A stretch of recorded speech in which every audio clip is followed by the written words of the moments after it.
বাড়ি রয়েছে তাদের লিফট, কত বড় লাট সাহেব, school teacher, chairman school teacher, তার বাগান বাড়ি আছে, লিফট সহ বাড়ি, নীলবাতি নিয়ে ঘুরে বেড়ায়, প্রতি ট্রান্সফারে 3 লাখ, 2.5 থেকে 3 লাখ করে তুলছে। কোন জেলায় 1.5 থেকে 3 রেঞ্জ, কোন জেলায় 2.5 থেকে 3 রেঞ্জ। সন্ধ্যাবেলায় কোন কোন নীলবাতি ঢোকে বাগান বাড়িতে? মমতা ব্যানার্জি 5ই মে 2022 তার ক্যাবিনেট নোটের, এই যে ক্যাবিনেট মেমোরেন্ডামের 1 নম্বরে প্যারা 1-এ কি লিখছে দেখে নিন। যাবি কোথায়? ব্রাত্য বসু জানে যে চেয়ারম্যানদের কার কার বাগান বাড়ি আছে? যতদিন রাজ্যের মুখ্যমন্ত্রীর নাম মমতা ব্যানার্জি থাকবে ততদিন এই রাজ্যে কেউ নিরাপদ নয়। একটাই উপায়, পরিবর্তন করো। আমাদের তো হাইকোর্টেও ছুটি ছিল না, আজকে হাইকোর্টও তো সারাদিন হয়েছে। ইভেন শুধু তাই না, মানে 4:30-এর আগে থেকে মামলা শুরু হয়েছিল, 4:30 পেরিয়ে যাওয়ার পরেও আমি মামলা করেছি। অন্য একটি আদালতে আমি সেটা পৌঁছতে পারিনি। মহামান্য বিচারপতি তীর্থঙ্কর ঘোষ তিনি বলেছিলেন যদি 4:30-এর পরেও যদি বোথ পার্টি থাকে তো ফর অর্ডার্স এর ম্যাটারগুলো তিনি নেবেন, এবং নিয়ে হচ্ছেন। পুজোর ছুটির আগে ওয়ার্কিং ডেজ কেন নষ্ট করবেন? বিশ্বকর্মা পুজো যিনি পুজো করতে চাইবেন তিনি করবেন। আমার চেম্বারে তো কত ছেলে মেয়ে, দেখুন চেম্বারে অনেক ছেলে মেয়ে চলে গেছে তাড়াতাড়ি। এই রাত্রি 8:30টায় সাধারণভাবে এখন যায় না আমার চেম্বার থেকে। আমার চেম্বার থেকে 10:30, 11টা, 12টার সময় সব ছেলে মেয়েরা বেরোয়। আগে গেছে, 8:30টার সময় গেছে। ফলে কলকাতা হাইকোর্ট খোলা, তো কলকাতা বিশ্ববিদ্যালয় খোলা থাকলে অসুবিধাটাই। কর্মসংস্কৃতির কথা বলবেন আর পুজো, জামাই ষষ্ঠী এসব দেখিয়ে কলেজ, বিশ্ববিদ্যালয়, সরকারি দপ্তর বন্ধ করবেন, আবার ডিএ দেবেন না। মশাই ডিএটা দিয়ে দিন, দিয়ে সকলে এই বিশ্বকর্মা পুজোর দিনেও কাজ করবে, জামাই ষষ্ঠীর দিনেও কাজ করবে। ওই অফিস আওয়ারের পরে গিয়ে জামাই ষষ্ঠী করে আসবে, অসুবিধা কি আছে? বিশ্বকর্মা পুজো যারা পালন করার তারা পুজো পালন করবে, অসুবিধা কি আছে? পুজো করবে। বিশ্ববিদ্যালয় চত্বরে ইভেন যারা ধরুন ওই ড্রাইভার আছে, যারা ধরুন বিভিন্ন কাজকর্ম করে, ঘুড়ি উড়াবে সন্ধ্যাবেলায়, একটু অসুবিধা কি আছে? কিন্তু সকলকে সমস্ত কাজ বন্ধ করে রাখতে হবে, এটা ওই কর্মহীনতার লক্ষণ। মমতা ব্যানার্জি তো কর্মহীন পশ্চিমবঙ্গ চাই, ফলে উনি সেই ধরনের নির্দেশই দেন। একদিকে রাজ্যের শিক্ষামন্ত্রী ব্রাত্য বসু, অন্যদিকে কলকাতা বিশ্ববিদ্যালয়ের উপাচার্য শান্তা দত্ত। বিগত কয়েক সপ্তাহে এই দুই হেভিওয়েট ব্যক্তিত্বের মধ্যে যারা একদম যাদের সাথে শিক্ষার একটা ইনক্লাইনেশন রয়েছে, সেখানে তাদের একটা বেনজির টানাপোড়েন দেখেছে গোটা রাজ্য। তোলপাড় চলেছে রাজ্যের শিক্ষামহল থেকে রাজনীতির আঙ্গিকে। কখনো আচার্যর দাঁড়ে বাধা টুনটুনি, কখনো আবার কাঠ বলে তোপ ডাকছেন ব্রাত্য বসু। পাল্টা শিক্ষামন্ত্রীর বিরুদ্ধে এবারে একদম তোপ দাঁড়িয়ে শান্ত করতে। কিন্তু এই টানাপোড়েনকে কিভাবে দেখছে শিক্ষামহল?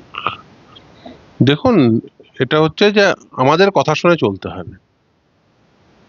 বিশ্ববিদ্যালয়গুলোর এই নিজস্ব অধিকার রয়েছে, তারা নিজেদের মতো করে বিশ্ববিদ্যালয় পরিচালনা করবেন। সে কলকাতা বিশ্ববিদ্যালয়ই হোক আর যাদবপুর বিশ্ববিদ্যালয়ই হোক, কোনো বিশ্ববিদ্যালয়ে সরকারি এই যে হস্তক্ষেপ, এই হস্তক্ষেপ চলবে না। সরকার যা বলে দিল, মন্ত্রী যা বলে দিল, সেই অনুযায়ী চালাতে হবে, এটা কখনো হওয়া উচিত নয়। ফের শিক্ষাঙ্গনে শাসকের শিক্ষক শাসন দেখা গেল। একদম তাড়া করে স্কুলেই মার, কাকদ্বীপের স্কুলে পড়ুয়াদের সামনে ভারপ্রাপ্ত শিক্ষককে ঘাড় ধাক্কার অভিযোগ রয়েছে। স্কুলের পরিচালন সমিতির সভাপতি, তৃণমূলের পঞ্চায়েতের সদস্যের দাদাগিরি। কি বলবেন, কি চলছে? এ তো নতুন নিয়ম, কি এ তো পুরাতন সেই ট্র্যাডিশন, জগ ছোড়ার ট্র্যাডিশন, শিক্ষক পেটানোর ট্র্যাডিশন, সেটাই কন্টিনিউ করছে। শিক্ষা অঙ্গনগুলোতে এরা চায় নৈরাজ্য সৃষ্টি করতে, সেই ট্র্যাডিশন সমানে বজায় রেখেছে তৃণমূল কংগ্রেস, তারই একটা অংশ। রাজ্য জুড়ে ডিপিএসসির অস্তিত্ব নিয়ে প্রশ্ন উঠলো ফিরদৌসদা। কলকাতা হাইকোর্টে এবার এক শিক্ষিকার বদলিকে বেআইনি বলল হাইকোর্ট। কারণ বিচারপতি রাজর্ষি ভরদ্বাজের বেঞ্চের পর্যবেক্ষণ এমনটাই ছিল যে ডিপিএসসির তো অস্তিত্বই নেই, ডিপিএসসির অস্তিত্ব না থাকলে বদলির সিদ্ধান্ত কিভাবে? আপনি নিজে বলেছিলেন ট্রান্সফার দুর্নীতি রিভিল করবেন এবং সেই দুর্নীতি সকল দুর্নীতিকে ছাপিয়ে দেবে, কি বলবেন? অবভিয়াসলি সেটাই বলেছি, যেটা বলেছি আপনাদের সামনেও যা বলেছে, আদালতেও সেটা আইনি যুক্তি দিয়ে দেখিয়েছে যে ডিপিএসসি কেন কম্পালসারি, কেন থাকতেই হবে। ডিপিএসসি মানে হচ্ছে ডিস্ট্রিক্ট প্রাইমারি স্কুল কাউন্সিল, যারা প্রাথমিক স্কুলের শিক্ষক নিয়োগ করেন, অ্যাপয়েন্ট করেন, ট্রান্সফার করান, আর আর এই ডিপিএসসি হচ্ছে একটা বডি কর্পোরেট, মানে সেখানে একজন ওই চেয়ারম্যান থাকে তা নয়, সেখানে থাকে টিচার্সদের মধ্যে ইলেকশন হয়, সেই ইলেকটেড টিচার প্রতিনিধি অর্থাৎ শিক্ষক প্রতিনিধি, পঞ্চায়েত সমিতির সদস্য, জেলা পরিষদের সদস্য, এমএলএ, মিউনিসিপ্যালিটির কাউন্সিলর, ডিআই, মানে কেউ অ্যাপয়েন্টেড হয় গভর্নমেন্টের দ্বারা, কেউ সিলেক্টেড হয় গভর্নমেন্টের দ্বারা, কেউ নমিনেটেড হয়, আর কেউ ইলেক্টেড হয়। অর্থাৎ টিচার্সদের মধ্যে থেকে ইলেকশনের মাধ্যমে প্রতি 4 বছর অন্তর অন্তর ডিপিএসসি গঠন করতে হয়। যদি কোনো পোস্ট ভ্যাকেন্ট হয়, ক্যাজুয়াল ভ্যাকেন্সি তৈরি হয়, সেক্ষেত্রে গ্যাজেট নোটিফিকেশন করতে হয়। না গ্যাজেট নোটিফিকেশন আছে ডিপিএসসির, 2011 সালে লাস্ট হয়েছে, তারপরে আর ভোটও হয় না, এই শিক্ষকদের মধ্যে কোনো ভোট হয় না। কেন ভোট হয় না? যদি শিক্ষকদের মধ্যে ভোটাভুটি হয়, বেশিরভাগই তৃণমূল বিরোধী হবে। তাহলে কি হবে? তাহলে ডিপিএসসি গুলো যদি ওই শিক্ষক প্রতিনিধিরা চলে আসে, তাহলে এই যে চুরি করছে, এই যে চুরি করে অ্যাপয়েন্টমেন্ট দিচ্ছে, টেটে না বসে অ্যাপয়েন্টমেন্ট পেয়ে যাচ্ছে। আরে অমুকের বেটাও তো টেটে বসেনি, কারণ টিচার্সরা স্বাভাবিকভাবে তার অঞ্চলে কে টেটে বসেছে, কে টেটে বসেনি, এগুলো জানবে। আরে তুমি ট্রান্সফার দিচ্ছ, চেয়ারম্যান ওর কাছে টাকা খেয়ে, এটা তো দেওয়া যাবে না, অবজেকশন করবে। সেই জন্য না রেহেগি বাঁশ, না বাজেগি বাঁশুরি। দরকারই নেই ডিপিএসসি রাখার দরকার নেই, শুধুমাত্র জেলায় জেলায় একটা করে চেয়ারম্যান বসিয়ে দেবো, আইদার সে তৃণমূল কংগ্রেসের এমএলএ হবে অথবা শিক্ষক নেতা হবে, যার মাধ্যম দিয়ে ট্রান্সফারের টাকা তোলা যাবে 1.5 লাখ, 2 লাখ, 2.5 লাখ, 3 লাখ। শুধু চেয়ারম্যান গুলো সম্পদ দেখুন, আমাকে ছবি পাঠিয়েছে, এক চেয়ারম্যানের বাগান বাড়ি আছে, তার বাগান বাড়িতে নীলবাতি ঢুকছে, সে ভিডিও পাঠিয়ে দিয়েছে। বাড়ি রয়েছে তাদের লিফট, কত বড় লাট সাহেব, school teacher, chairman school teacher, তার বাগান বাড়ি আছে, লিফট সহ বাড়ি, নীলবাতি নিয়ে ঘুরে বেড়ায়। ডিপিএসসি চেয়ারম্যান নীলবাতি নিয়ে ঘুরে বেড়ায়, প্রতি ট্রান্সফারে 3 লাখ, 2.5 থেকে 3 লাখ করে তুলছে। কোন জেলায় 1.5 থেকে 3 রেঞ্জ, কোন জেলায় 2.5 থেকে 3 রেঞ্জ তুলছে বাজার থেকে। বিরোধী হলে তোমাকে ট্রান্সফার করিয়ে দেবো, এটা একটা ওর অস্ত্র, আর আমার সাথে আমাকে টাকা দিলে, এবং আরো যা যা চলছে সে আর ক্যামেরার সামনে বলতে পারবো না। কি চলছে যদি একটু একটু হিন্ট দেন? ওই চলছে যা যা চলতে পারে। বান্ধবীকে শুধুমাত্র পাত্রচারী রাখার থাকবে নাকি? স্যার একটা কথা বলবো, আপনি আগের দিন এই কথা বলেছিলেন যে এই দুর্নীতি, এই ট্রান্সফার দুর্নীতি কার্যত ছাপিয়ে যাবে শিক্ষা। বাগান বাড়ি লোকে কিসের জন্য বানায়? বাগান বাড়ি বানিয়েছে, নীলবাতি ঢুকছে, এর ওর তার নীলবাতি ঢুকে, খোঁজ নিয়ে দেখুন সন্ধ্যাবেলায় কোন কোন নীলবাতি সেই বাগান বাড়িতে ঢোকে। আর কি কি বিষয় সামনে আসতে চলেছে রীতিমতো আমরা সন্ধ্যাবেলায় কোন কোন নীলবাতি ঢোকে বাগান বাড়িতে? এর আগে সিবিআই এর ইন্সপেকশন নিয়ে আপনারা বলেছিলেন যে সিবিআই প্রাথমিকভাবে তদন্ত ভালো করলেও বড় মাথাদের যখনই ছোঁয়ার কথা আসে তখন পিছিয়ে যায় কোথায় গিয়ে। এবার কি সেই বড় মাথা অব্দি পৌঁছানো যাবে? দেখুন সিবিআই, আপনি চান বা না চান, আমি চাই বা না চাই, আমরা আদালত কোর্ট মনিটর তদন্ত করিয়েছি, কিন্তু কোর্ট মনিটর তদন্ত করলেই যে একেবারে মানে আদালত সবসময় গিয়ে তদন্ত মনিটর করে আসছে তা তো নয়। তদন্ত করে সিবিআই, এখন সিবিআই আধিকারিক, সিবিআই এর অফিসিয়ালস, তারা ওই সিবিআই এর এই গঠনতন্ত্রের মধ্যেই কাজ করতে হয় তাদের, ফলে খুব স্বাভাবিকভাবেই পলিটিক্যাল কম্পালশন থেকে অনেক কিছু হতে পারে। পুজোর পরে বিদ্যুৎদা এসএসসির শিক্ষক নিয়োগের ফল প্রকাশ, নভেম্বরে ইন্টারভিউ প্যানেল প্রকাশিত হবে, পরীক্ষা শেষে এমনটাই জানালেন শিক্ষামন্ত্রী ব্রাত্য বসু। একবার সাংবাদিক বৈঠক করে তিনি বলেন সুষ্ঠুভাবে শেষ হয়েছে শিক্ষক নিয়োগ প্রক্রিয়া, পরে প্রশ্ন এবং উত্তরপত্র আপলোড করা হবে ওয়েবসাইটে, নভেম্বরে ইন্টারভিউ প্যানেল প্রকাশিত হবে। স্বচ্ছ পরীক্ষার আশ্বাসেও একদম সন্তুষ্ট নন যোগ্য চাকরিহারা শিক্ষকরা। অন্যদিকে তারা করছে নিয়োগ দুর্নীতির আতঙ্ক, তাদের দাবি একবার পরীক্ষায় পাশ করে চাকরি পেয়েও সরকারি আধিকারিকদের দুর্নীতির কারণে চাকরি হারিয়েছেন। নিজের যোগ্যতা ক্রমশ প্রমাণ করতে এত বছর পর ফের পরীক্ষা বসতে হচ্ছে। কি বলবো, আমাদেরকে রাষ্ট্রপতি দাবি করছেন। আমি বলছি মমতা ব্যানার্জির কথা ভাবুন, ব্রাত্য বসু তো ক্যাবিনেটের অংশ, আপনাকে একটা ক্যাবিনেট নোট দেখাচ্ছি, অন্য কিছু না। সেই ক্যাবিনেট নোটে মমতা ব্যানার্জি তো বলেছে তিনি যোগ্যদের সঙ্গে আছে, পরে অযোগ্যদের বিষয়টা দেখে নেবেন। আর মমতা ব্যানার্জি 5ই মে 2022 তার ক্যাবিনেট নোটের এই যে ক্যাবিনেট মেমোরেন্ডামের 1 নম্বরে প্যারা 1-এ কি লিখছে দেখে নিন। A total of 12,905 vacancies were involved for all subject and all categories. মানে এটা হচ্ছে 9-10 category. During first phase counseling to third phase counseling, total number of candidates recommended was 10,815.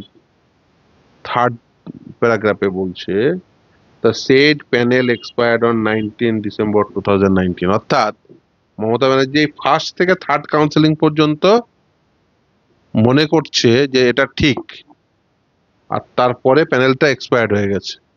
এটা মমতা ব্যানার্জির ক্যাবিনেট ডিসিশন, দেখছেন ক্যাবিনেট মেমো। আর এই third round counselling এর পরে যারা চাকরি পেয়েছে তাদেরকে নিয়ে মমতা ব্যানার্জি বৈঠক করছে, বৈঠক করে বলছে যে এরা দারুণ যোগ্য, আর তারাও বলছে মমতা ব্যানার্জি দারুণ যোগ্য। আর মমতা ব্যানার্জি ক্যাবিনেট নোটে বলছে যে থার্ড রাউন্ড পরে সব প্যানেল এক্সপায়ার্ড হয়ে গেছিল। মমতা ব্যানার্জির ক্যাবিনেট মেমোরেন্ডাম, মানে কত বড় মিথ্যাবাদী বুঝতে পারছেন? সত্য বলছেন এটা সাধারণভাবে বলা, আমি বলছি মিথ্যাবাদী। তাদেরকে মাথায় হাত বুলিয়ে বলছে যে না না খবরদার ওই ফেরদৌসীকে গালাগালি কর। তাহলে এটা কার ক্যাবিনেট মেমো? রায়ের কথা ছেড়ে দিন, তার আগে তো থার্ড রাউন্ডের পরে ইললিগালে কে বলেছে প্রথম? 2022 সালে কে বলেছে? মমতা ব্যানার্জির ক্যাবিনেট মেমো বলেছে, অন্য কেউ না। এই ক্যাবিনেট মেমো, লোকে তো এই যেই লিস্টটা বের করবেন লোকে তো এই ক্যাবিনেট মেমোটা লাগিয়ে তো মামলা করবে, স্বাভাবিক স্বাভাবিক। থার্ড রাউন্ড পরে কাউন্সিলিং হলো তাদেরকে যাদেরকে আপনি আবার এই নতুন সেকেন্ড SLST 2025-এ বসালেন। আপনি 2022 সালে বসায় বলেছেন যে এক্সপায়ার্ড প্যানেলে চাকরি পেয়েছে, থার্ড রাউন্ড পর্যন্ত প্যানেলের ভ্যালিডিটির মধ্যে, তারপরে তো এক্সপায়ার্ড প্যানেল। এবার তাদের কি করে চাকরি দেবেন? রায়ের কথা ভুলে যান, সুপ্রিম কোর্টের কথা ভুলে যান, হাইকোর্টের কথা বলে যান। মমতা ব্যানার্জির মানে বিশুদ্ধ মমতা ব্যানার্জি, একেবারে সত্যবাদী যুধিষ্ঠির মমতা ব্যানার্জি। ওর ক্যাবিনেট মেমো তথ্য যা তুলে ধরছেন রীতিমতো মুখ্যমন্ত্রীর কথার সাথে এর সাথে পুরোপুরি বৈসাদৃশ্য। মমতা ব্যানার্জির ক্যাবিনেট মেমো, আমার ক্যাবিনেট মেমো না। ক্যাবিনেট মেমো মমতা ব্যানার্জির 1 নাম্বার ফার্স্ট প্যারাগ্রাফে লেখা আছে সুপার নিউমেরারি ক্যাবিনেট মেমো। সেখানে ফার্স্ট প্যারাগ্রাফে লেখা আছে যে 9-10-এর ফার্স্ট রাউন্ড থেকে থার্ড রাউন্ড পর্যন্ত ভ্যালিড, তারপরে প্যানেলটা এক্সপায়ার্ড হয়ে গেছে। দেখুন লেখা আছে, এটা আমার কথা না, এটা মমতা ব্যানার্জির কথা, মমতা ব্যানার্জির ক্যাবিনেটের কথা। মমতা ব্যানার্জিকে এবার বলবেন ফেরদৌসী এটা দেখে, লোকে তো ফ্যাক্ট জানে না, যারা ওর হয়ে গলা ফাটায়, মানে ওর হয়ে মানে ঘোর পথে গলা ফাটায় আর কি, তাদেরকে 2022 সালে মমতা ব্যানার্জি বলেছে 2 নম্বরই, আমি না, মমতা ব্যানার্জি বলেছে। এই তথ্য যখন সামনে দিচ্ছেন কি হতে চলেছে তাহলে এরপরে? লিস্টটা বের করবে, তারপরে মমতা ব্যানার্জির এই কম্ম নিয়েই লোকের কোর্টে যাবে, মমতা ব্যানার্জির এই কম্ম নিয়েই লোকে কোর্টে যাবে। একদিকে এই তথ্য যেখানে সামনে রয়েছে, আপনাদের হাতে রয়েছে এই মমতা ব্যানার্জির এই কম্ম নিয়ে লোকে কোর্টে যাবে। বলেন মমতা ব্যানার্জির ক্যাবিনেট মেমো, মমতা ব্যানার্জি মুখ্যমন্ত্রী থাকা অবস্থায় 5ই মে 2022-এর ক্যাবিনেট মেমো, মমতা ব্যানার্জির ক্যাবিনেট মেমো। মমতা ব্যানার্জির যে ক্যাবিনেটের মাথা, 5ই মে 2022-এ এই ক্যাবিনেট মেমো সত্য না অসত্য? কি কি কার ক্যাবিনেট মেমো? রায়ের কথা ভুলে যান, রায়ে কি লেখা আছে ভুলে যান, হাইকোর্ট সুপ্রিম কোর্ট সব ভুলে যান। সত্যবাদী যুধিষ্ঠির মমতা ব্যানার্জি, একদম সত্যবাদী মমতা ব্যানার্জি, তার কথা মনে রাখুন, আর কারোর কথা মনে রাখতে হবে না। এই থার্ড রাউন্ডের পরে কাউকে পরীক্ষায় বসিয়েছেন তো এই সেকেন্ড রাউন্ড কাউন্সিলিং এ? নাকি বসাননি? মমতা ব্যানার্জিকে কালকে সাংবাদিক সম্মেলন করে বলতে বলবেন, বলে ফেরদৌসী চ্যালেঞ্জ করেছে যে তুমি 5ই মে 2022-এর ক্যাবিনেট মেমোতে যা লিখেছো, আর সেকেন্ড SLST 2025-এর 7 তারিখ আর 14 তারিখ যারা পরীক্ষা হলো সেখানে এই থার্ড রাউন্ডের পরে কাউকে বসিয়েছো না বসাওনি? তুমি তো 5ই মে 2022 বলে দিয়েছো যে প্যানেল এক্সপায়ার্ড হয়ে গেছে। ক্যাবিনেট মেমোতে লেখা আছে। যাবি কোথায়? তাহলে কার্যত এই যে কথা, নথি কথা বলে। আসলে সমস্যাটা কি বলুন তো, ওরা নথিটা ভালো করে পড়ে না। আর আমাদের কাজ হচ্ছে খুঁটিয়ে খুঁটিয়ে নথিগুলো একটু দেখা। আমরা সে খুঁটিয়ে খুঁটিয়ে নথিগুলো একটু দেখি, যেখানে এই লেখা আছে ওই নথিতে ওটা লেখা ছিল। আসলে মিথ্যা বলে তো বিভিন্ন নথিতে বিভিন্ন রকম হয়ে যায় না। 22 সালে বলে ভুলে গেছে, আবার কিছু টাকা পয়সা পেয়েছে ভুলে গেছে। 22 থেকে 25 অনেকটা সময়, 3 বছর। তো তুমি ভুলে গেলে তো আমি তো সব বলতে দেবো না তোমায়। তুমি বলেছো ডিএ দেব। যে সরকার ডিএ দিতে পারে না তার কর্মচারীদের, সেই সরকারে থাকার কোনো প্রকার অধিকার নেই। তোমার বলা ডাবল ডাবল চাকরি দেবে। এখন লোকে একবার চাকরি পেয়ে সেই চাকরি চলে যাচ্ছে। তো তুমি বলেছো, তোমাকে আর ভুলতে দেওয়া যায়? আমরা মনে করিয়ে দেবো, বিয়ের কথাও মনে করিয়ে দেবো, ডাবল ডাবল চাকরির কথাও মনে করিয়ে দেবো, সবই মনে করিয়ে দেবো। এই এই 5ই মে 2022 ক্যাবিনেট মেমো মনে করিয়ে দেবো যে তুমি লিখেছিলে টোটাল 12,905 জনের মধ্যে 10,815 জন ফার্স্ট থেকে থার্ড রাউন্ডের মধ্যে পেয়েছে, আর প্যানেল এক্সপায়ার্ড হয়ে গেছে 19/12/2019। তারপরে ওইসব স্বীকার করে নেওয়া ম্যাটার পেন্ডিং অমুক তমুক এসব লেখা আছে। তাহলে তুমি যে লিখেছো, লিখে ভুলে গেছো, এ তো আর আমরা ছাড়বো না। এবার সকলকে যারা এই প্যানেল এক্সপায়ার হয়েছেন, যা যা ক্যাটাগরি, তারপরে কি নির্দেশ সুপ্রিম কোর্টে দেখে নেবেন। দেখুন, মমতা ব্যানার্জি মিথ্যা কথা বলেছে। এই ছেলে মেয়েদের অ্যাকচুয়ালি 2022 সালে এদের সকলের মুন্ডুচ্ছেদ করেছে, মানে পেশাগত মুন্ডুচ্ছেদের কথা বলছি। দিয়ে তাদের সার্ভিস গুলোকে যে ইল্লিগাল, সেটা মমতা ব্যানার্জি প্রথম ডিক্লেয়ার করেছে, অন্য কেউ না। এটা মমতা ব্যানার্জির ডিক্লারেশন। এরপরে এই যে তথ্য আপনি প্রদান করছেন, সামনে এই ক্যাবিনেট মেমো যখন সামনে আসছে, এরপরে ব্রাত্য বসুর কথা কি আর কোনো যুক্তি থাকছে বিদ্যা, যে তিনি বলছেন যে নভেম্বরে ইন্টারভিউ প্যানেল প্রকাশিত হবে, কিভাবে নিয়োগ হবে আদৌ? ব্রাত্য বসুকে ক্যাবিনেট মেমোটাকে দেখিয়ে বলবেন যে এই যে থার্ড রাউন্ডের পরে যারা তারা পরীক্ষায় বসেছে কি বসেনি, তাহলে মমতা ব্যানার্জি ঠিক না ব্রাত্য বসু ঠিক, জিজ্ঞাসা করবেন।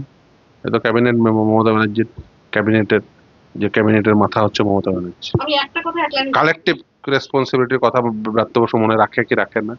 আর কে ঠিক, মমতা ব্যানার্জি ঠিক না ব্রাত্য বসু ঠিক? সুষ্ঠুভাবে আদৌ কি নিয়োগ করা সম্ভব হবে নাকি? আমার যা মনে হচ্ছে ওরা নিজেরাই চাইছে না। তাহলে এই জিনিস লেখার পরে সঠিক তালিকা দিতে হয়, 1806 জনের নয়। অন্ততপক্ষে সুপ্রিম কোর্টে যে কোর্টটা স্বীকার করেছিল, সুপ্রিম কোর্টের সংখ্যাটা দেখে নেবেন। সুপ্রিম কোর্টে রায়ে কি কথা বলা আছে যে এসএসসি কত সংখ্যায় অ্যাকনলেজ করেছে ইলিগাল অ্যাপয়েন্টিদের, সেই সংখ্যাটা দিয়ে দিতে পারতেন অন্তত। তারপরে ক্যাবিনেট মেমোতে যা আপনি অ্যাকনলেজ করেছেন সেই সংখ্যাগুলো দিয়ে দিতে পারতেন, সেই নামগুলো দিয়ে দিতে পারতেন। আপনারা তো নিজেরাই 2022 সালে ক্যাবিনেট মেমোতে বলেছেন যে থার্ড রাউন্ড পরে, থার্ড রাউন্ড পর্যন্ত এত অ্যাপয়েন্টেড হয়েছে, তারপরে প্যানেলটা এক্সপায়ার হয়ে গেছে। মমতা বন্দ্যোপাধ্যায় নিজে বলছেন যে তিনি তো নিয়োগ দিতেই চান, আইনের দ্বারস্থ হয়ে বারবার আপনারা নিয়োগটা আটকে দিচ্ছেন। কে কে তথ্য কার? আমার ক্যাবিনেট নাকি আমি রাজ্যের মুখ্যমন্ত্রী নাকি? কার ক্যাবিনেট এটা? এটা কার ক্যাবিনেট? কার ক্যাবিনেট মেমো? কার ক্যাবিনেট মেমো? কি বিদ্যাসাগরের ক্যাবিনেট মেমো নাকি? বিদ্যাসাগর রাজ্যের মুখ্যমন্ত্রী, বিদ্যাসাগর ক্যাবিনেট মেমোতে লিখে আছে।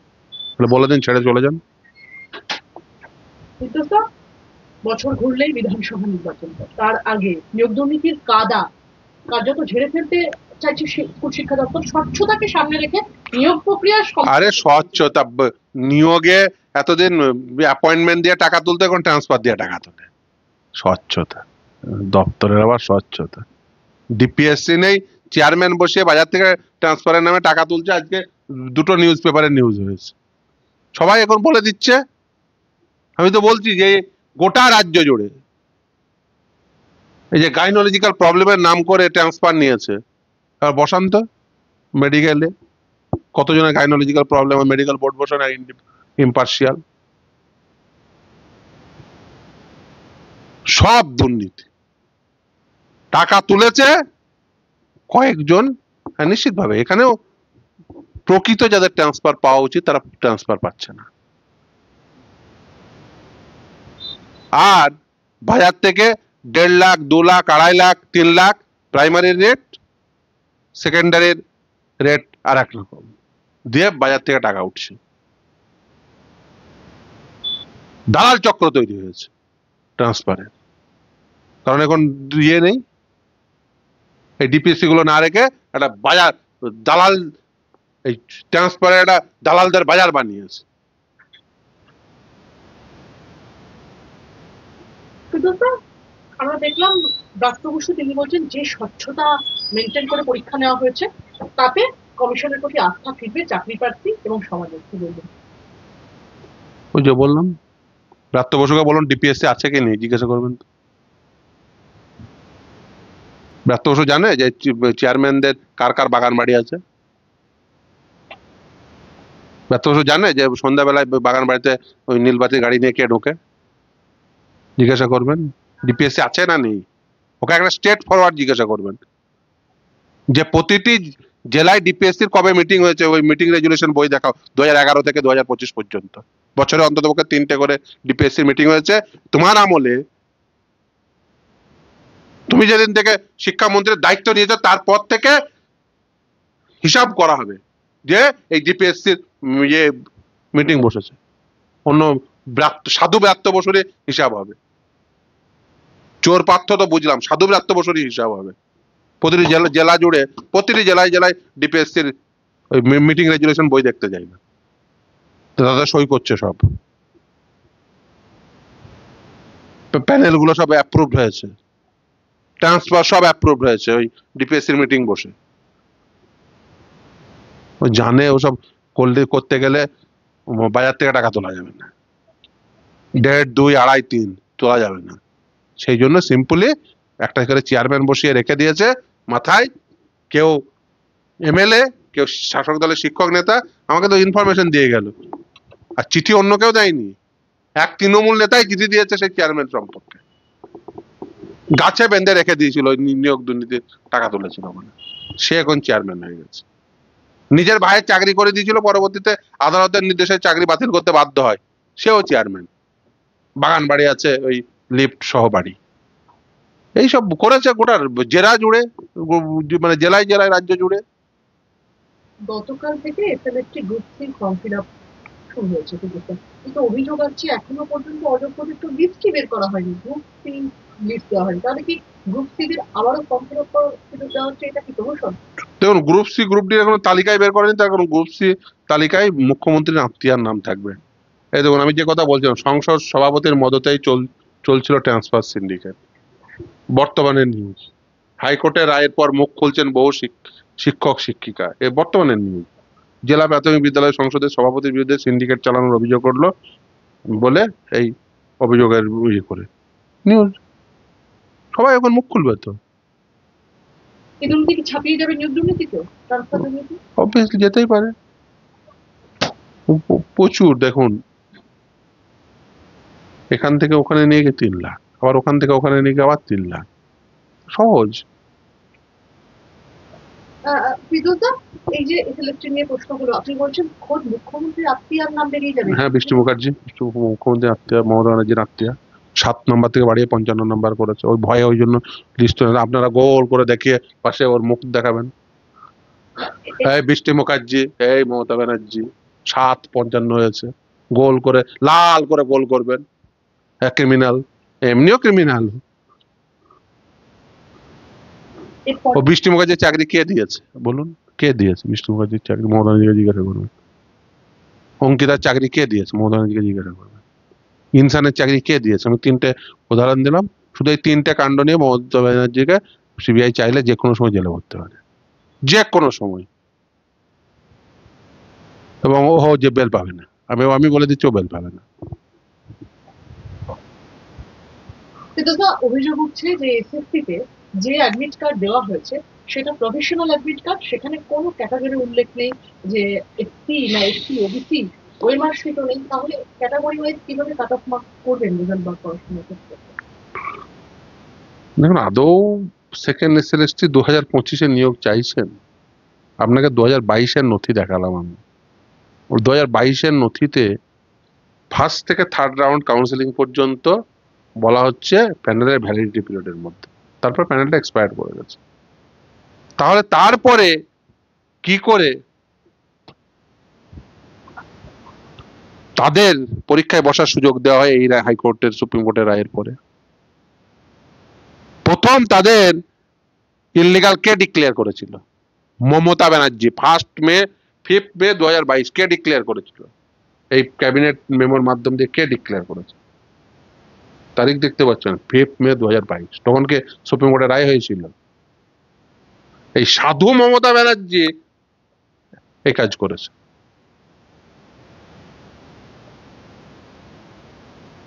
তখন পেমেন্টটা পাইনি নাকি? জিজ্ঞাসা করবেন তো, পেমেন্ট বাকি ছিল? কে ডিক্লেয়ার করেছে?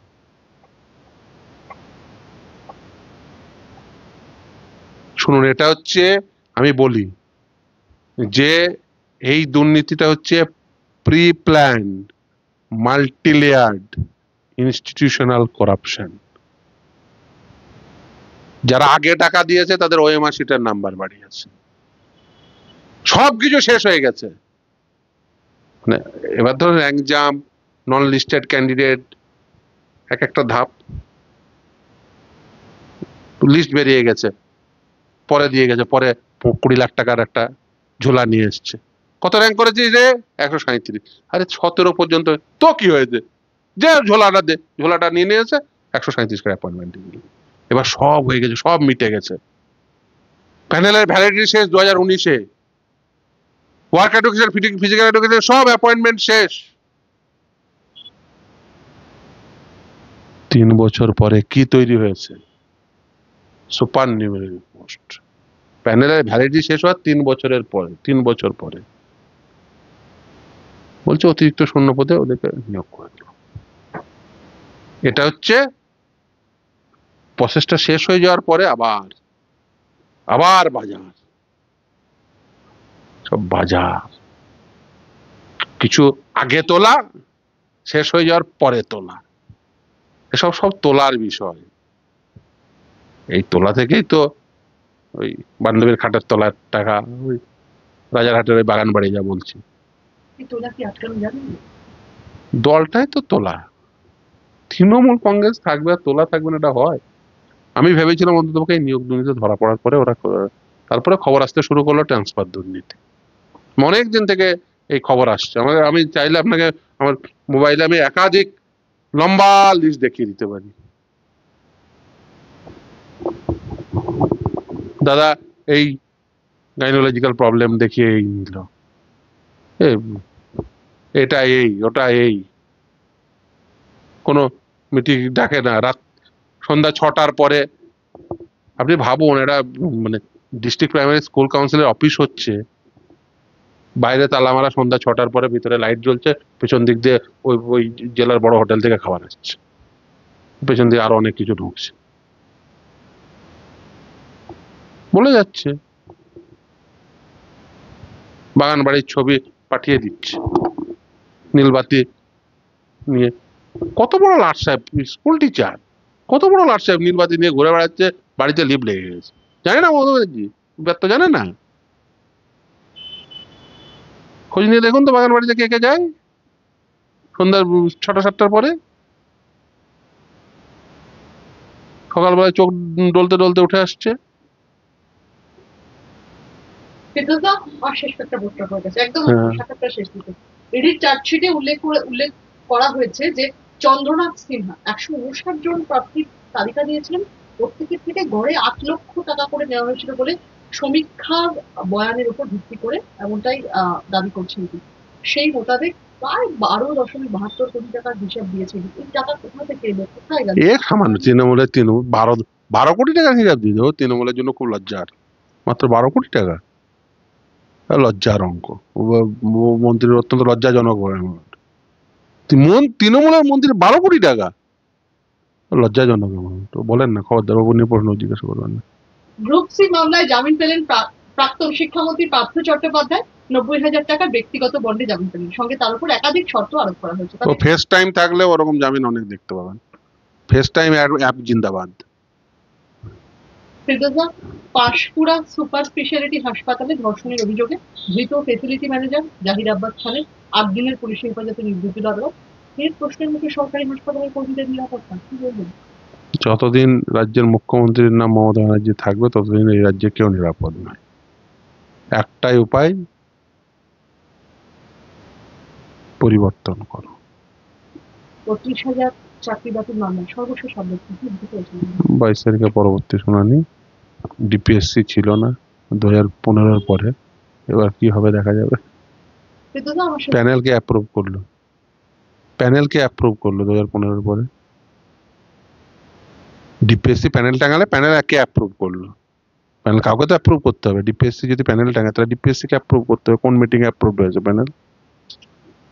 কোন মিটিং এ প্লেসড হয়েছে প্যানেল? আমরা 34 বছর সরকার চালিয়েছি। 22 তারিখ কি আরো বড় কিছু হতে চলেছে? দেখুন কি হয়। দাগিদের থেকে টাকা ফেরত কবে, এই সংক্রান্ত পরবর্তী শুনানি কবে হচ্ছে? দাগিদের থেকে যে টাকা ফেরত নেওয়ার প্রক্রিয়া, এই সংক্রান্ত পরবর্তী শুনানি তাও কবে হচ্ছে? দাগিদের থেকে টাকা ফেরত নেওয়ার কন্টেম্পটে মামলা যেদিন হবে। আর শেষ করতে হবে যে বঙ্গের তৃণমূল পুলিশ দলটার অস্তিত্ব থাকবে না, এবং অবাক হবো যদি এই দলটার অস্তিত্ব থাকে, তাহলে অবাক হবো।